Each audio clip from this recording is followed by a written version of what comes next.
जो बच्चे बाहर जाकर अपने दोस्तों के साथ पार्टी कर रहे हैं,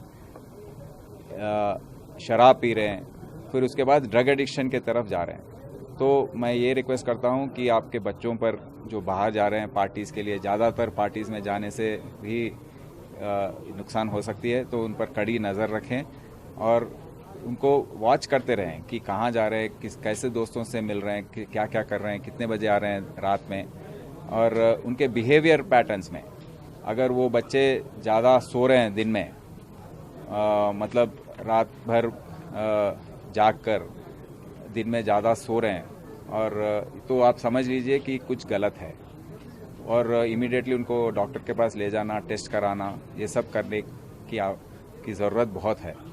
क्योंकि एक बार अगर एडिक्शन हो गया, उसको आदत पड़ गई, तो इससे निकलना मुश्किल है।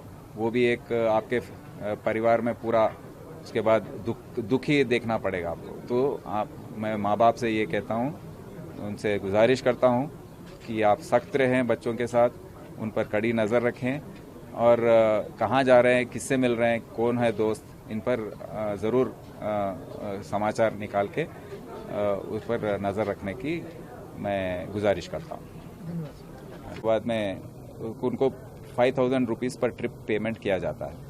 तो ये खादरी के पास पहुंचने पे खादरी इसको 8,000 रुपये पे कासिम खादरी को बेचता है। खादरी इसको 12,000 रुपये पर केजी पे चांद को बेचता है मुंबई में। चांद के पास ले जाकर ट्रांसपोर्ट में उसको बेचता है और उसके पास 1 gram of brown sugar at 1,100 rupees, मतलब 1,100 रुपये 1 ग्राम ब्राउन शुगर का पे एक्सचेंज करता है उस पर। तो 10 ग्राम का होता है 11,000। तो ये 1 केजी और वो 10 ग्राम का उसका कंपैरिजन हो जाता है। तो वो ब्राउन शुगर लेके आके यहाँ पर उसका एक शहीद कमाल है, उसका पेडलर है जो इसकी यहाँ बांटता है उसको। तो कमाल को वो बेचता है 5,000 से 7,000 के रुपए पे। तो उसके बाद वो और दूसरे लोगों को 10,000 तक, 8,000 से 10,000 तक उसको बेचता है। तो इसमें आप देख रहे हैं कि काफ़ी प्रॉफिट होता है इनको और उसके वजह से यहाँ पर कंजम्पशन भी कंट्रोल नहीं हो रहा है। तो इसीलिए इन सबको अरेस्ट किया गया है ये गैंग को डिटेक्ट करने में। और ये बीच आप देखे हैं कि हैदराबाद एयरपोर्ट में 10 दिन में 4 बड़े बड़े सीजर हुए हैं। 14 केजी हेरोइन जिसका वर्थ है 125 करोड़, 125 करोड़ का कोकेन सीआर 4 लोगों से 4 डिफरेंट ट्रिप्स में। तो हर तरीके से लेकर आ रहे हैं अपने पेट में, इसको स्वॉलो करके पेट में लगा कर लेके आ रहे हैं पिल्स के रूप में, नहीं तो बैग्स में एक कंपार्टमेंट्स में लगा कर लेके आ रहे हैं। तो इसका क्या है कि यहाँ पर लोकल डेड एंड पे पहुँच रहा है इन्वेस्टिगेशन। तो ये किसको देना है, वो आदमी जो है रिसीवर जो ये देश में है, उसका समाचार ये सेंट्रल एजेंसीज को नहीं मिल रहा है। लाइक DRA लोग पकड़े हैं, इसका फर्दर इन्वेस्टिगेशन नहीं हो रहा है। तो इस केस में भी चांद को देने वाला एक आदमी है, उसका नाम है महेश इलियास रईस। वो मुंबई में हमको मिला नहीं है। तो हम सोच रहे हैं कि ये जो बड़े बड़े सीजर्स हो रहे हैं एयरपोर्ट में और ये जो छोटे सप्लाईज हो रहे हैं इस तरीके से, और वो रईस जैसे महेश जैसे आदमियां जो हैं, उनके द्वारा ये मिसिंग लिंक हमको मिल जाएगा। तो हम उसको ज़रूर पकड़ेंगे और ये जो कोऑर्डिनेशन की ज़रूरत है, बहुत एजेंसीज हैं इसमें, करीब 10 एजेंसी इसमें मिलके काम करने की ज़रूरत है। वो है NCB, national narcotics control bureau, DRI।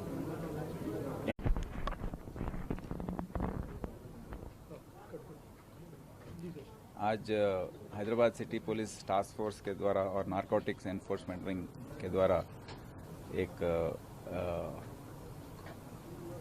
Brown sugar, heroin और ब्राउन शुगर का सप्लाई और पेडलिंग करने का गैंग उसको पकड़ा गया है। इसमें खादरी नाम का एक हमारे बहादुरपुरा, इसका असल नाम है शेख अब्दुल आलम इलियास खादरी इलियास रशीद।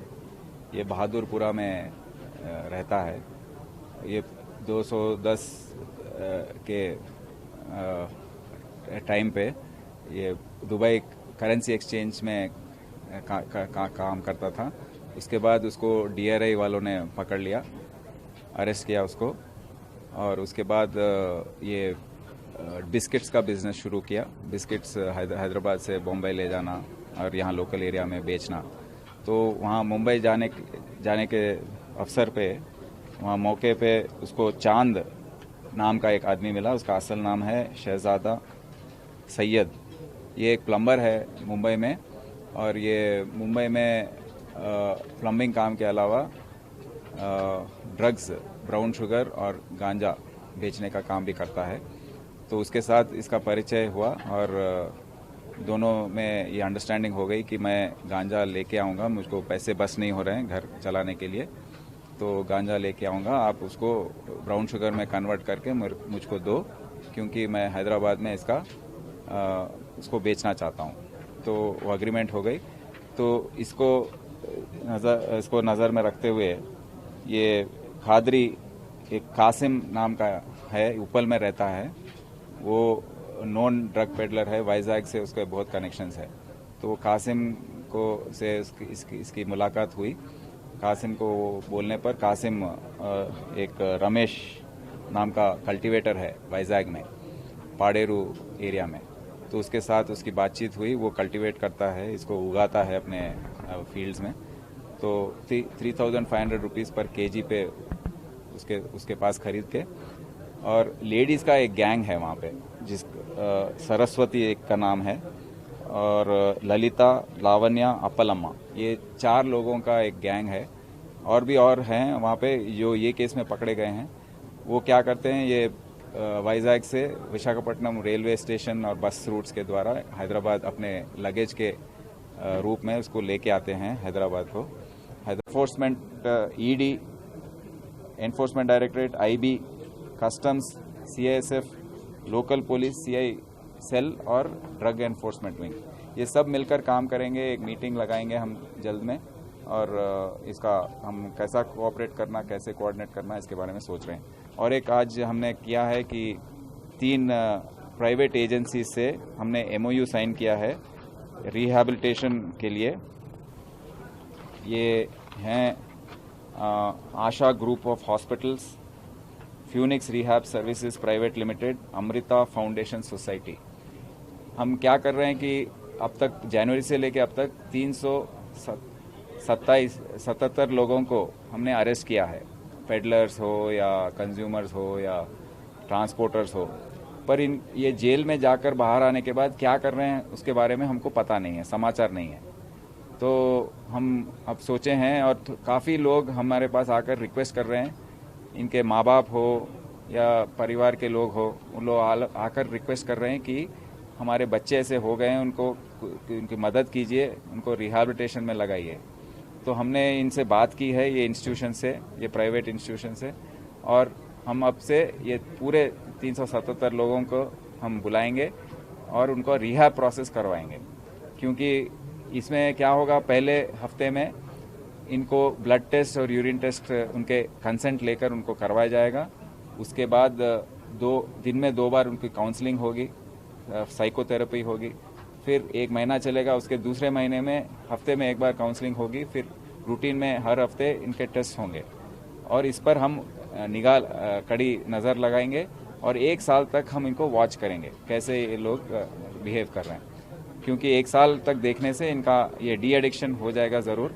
उसके बाद हम थोड़ा इसके बारे में कि ड्रग ये नहीं ले रहा है, उसके बारे में हम थोड़ा सेटिस्फाइड रहेंगे। सर, आप ये अभी कॉमन पब्लिक जो ड्रग एडिक्टेड लोग हैं, जिनके माँ बाप अभी सफ़र कर रहे हैं, उनको क्या मैसेज देना चाहते हैं, जिन लोगों को जहाँ के आपके नज़र तक नहीं आए, वो लोग, उनके बेटे रहते हैं, कई लोग ड्रग एडिक्टेड, उन लोगों को क्या मैसेज देना चाहता है हैदराबाद पुलिस के तरफ से? मैं हैदराबाद सिटी पुलिस की तरफ से हर माँ बाप को ये कहना चाहता हूँ कि अभी काफ़ी अभी कंट्रोल हुआ है हैदराबाद सिटी में। जो हालात थे 5-6 महीने पहले, ये वज़ीर आला के आदेश से जो मीटिंग लगाए हैं, उसके बाद हमने काफ़ी इसका मजबूत कर दिया एनफोर्समेंट। ये एनफोर्समेंट के बाद अभी लोग डर रहे हैं कंज्यूम करने में, बट जो भी हैं, जो बच्चे बाहर जाकर